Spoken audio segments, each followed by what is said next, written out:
Hey, real quick before I talk about Warrant Officer Candidate School, I just wanted to say to anybody who might watch this that was in my class, I just want to say hello to you. And, you know, if you had seen me on here prior to us meeting in class, I appreciate you saying hello. It was really a treat for me to run into you and for everyone else that maybe had not met me or whatever.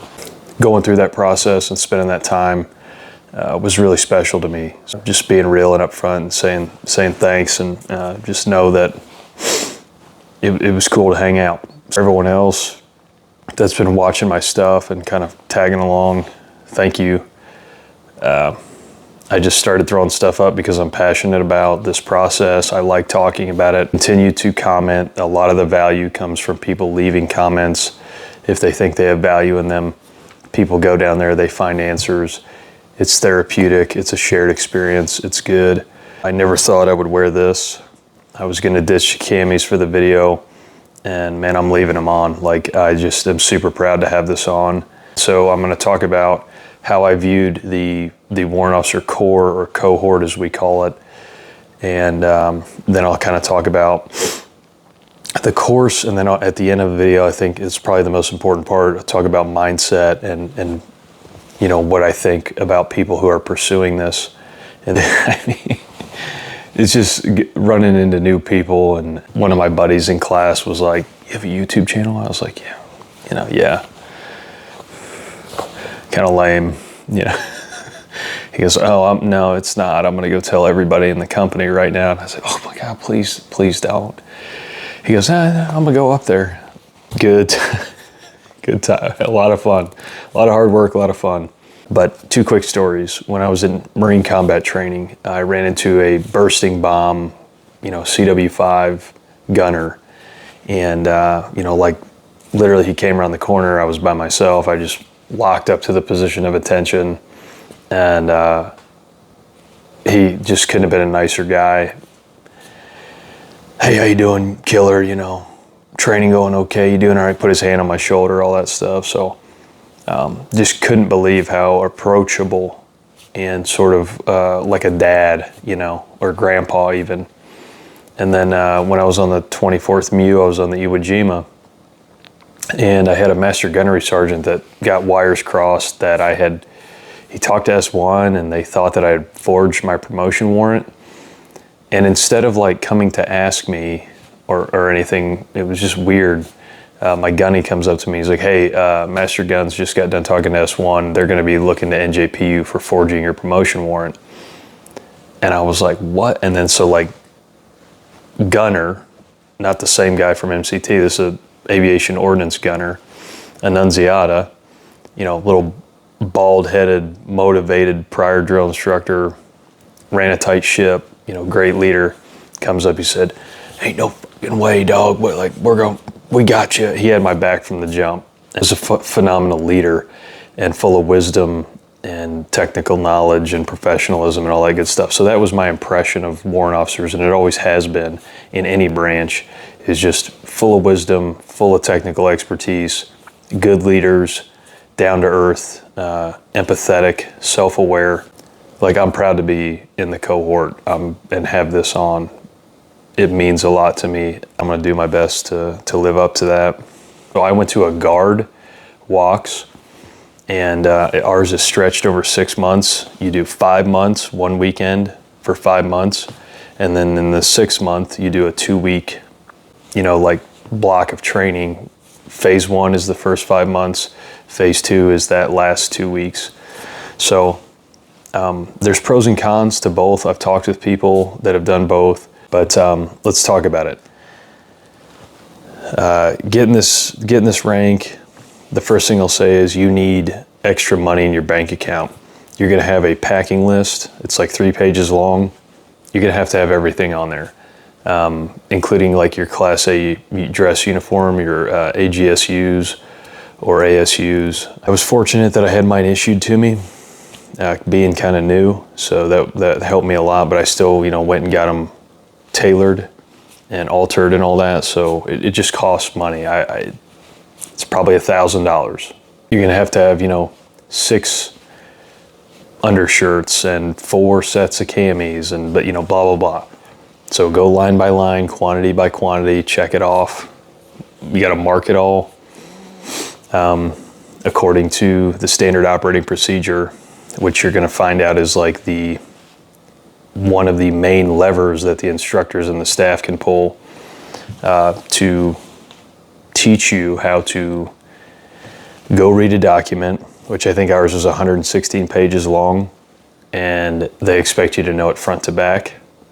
So you gotta know it, and you gotta implement it, and then you gotta be able to make changes and like justify yourself based on that information, that having that knowledge. That's the foundation of being a warrant officer, because in the end of it, you're going to go out to a command and you're going to be that expert that is going to advise your command in the real world with real world consequences. You know, it translates over. So that's one of the ways that they kind of teach you at the school. Have some money set aside, be prepared to turn your brain on a lot, and you're going to be learning a lot and ingesting a lot of information. So the next thing you're going to do after you do the packing list and show up is height and weight. Height and weight is, there's no gray area. If you're outside of the standard, you are not going to go to Warrant Officer Candidate School. So I would just strongly encourage you to be within the standard, and if you have to work at that, you know, I saw a lot of folks apply discipline and get there. It's hard, and they did. And be ready for that. Then you go take your ACFT. And there's also a 10K ruck, a 5K ruck, a 4-mile run, you know, PT like every other day or every day. I value PT, you know, and being in shape. I don't want to be stressed out about having a ruck coming up, so I trained in advance and in between training weekends to prepare for those events, and I think it paid off for me. I didn't have a lot of stress about the PT. Just make sure you're in good shape so you don't have to worry about it. The classroom is probably the biggest portion of it all. There's 4 exams. You are in class, you know, like kind of all day some days. Don't worry about the academics too much, as far as like maybe you haven't been in a school environment in a long time. It'll come to you. There were people that failed the exams and then passed them, you know, after retaking them. So if something doesn't go your way or whatever, like, don't worry about it too much. I'll also say with that, don't forget that right now when you're coming into this, like, you're probably a pretty seasoned leader in the Army, and there's a reason somebody vouched for you in your packet. Don't revert back to being a basic training mindset. They want you to stand on your own 2 feet and justify why you're doing stuff. And if you can't, you just say, I don't know, and I'll find out. You know, that's that. But don't, like, you're there to make decisions and form the direction of what's happening, you know, in some instances. In other instances, you're just going to have to grin and bear it. I mean, they're there to put stress on you and take that enlisted person and polish them into the warrant officer that they're about to be. But they want to see you succeed. All the instructors, all the tax staff, and the cadre where I was at were phenomenal. Again, the staff where I was at was outstanding. If you've been around the block a little bit, you can tell that they have poured a lot into making this course what it is. And as far as like guard versus active duty, the standard's the same. The PT's the same, the POIs are the same, the academics are the same. All the instructors go down to Fort Novosel and train, you know, formerly Rucker. They come and they train, and they're good, and they're on their stuff, and you know, they set the standard and you toe the line. So it's not like, I don't know, you know, there's kind of this like undertone of the guard is this and I don't buy into that for a second. You're gonna get your uniforms ready and have your extra money, and you're gonna be ready to PT, and you're not gonna stress about the academics too much. You're a smart human being. You know, you'll be fine. You will. Just study hard and lean on your team there. So I was the S3 operations officer for my phase 1 and for the battalion in phase 2. So in phase 1 we had 24 people, I think, and then in phase 2 we had 220 people, give or take. Everybody from around the country came to a base, a post, and we conducted that 2 weeks, give or take, of training together. And I was the S3 operations officer for the battalion.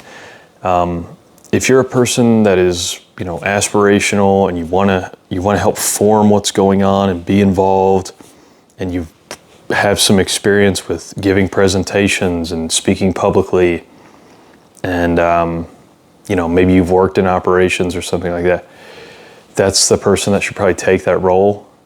If you have zero experience in it, it's going to be a learning curve for you. If you're a person that is trying to, you know, go for honor grad or distinguished honor grad, I might steer clear of that. I mean, it's not like you're in selection, but those are long days.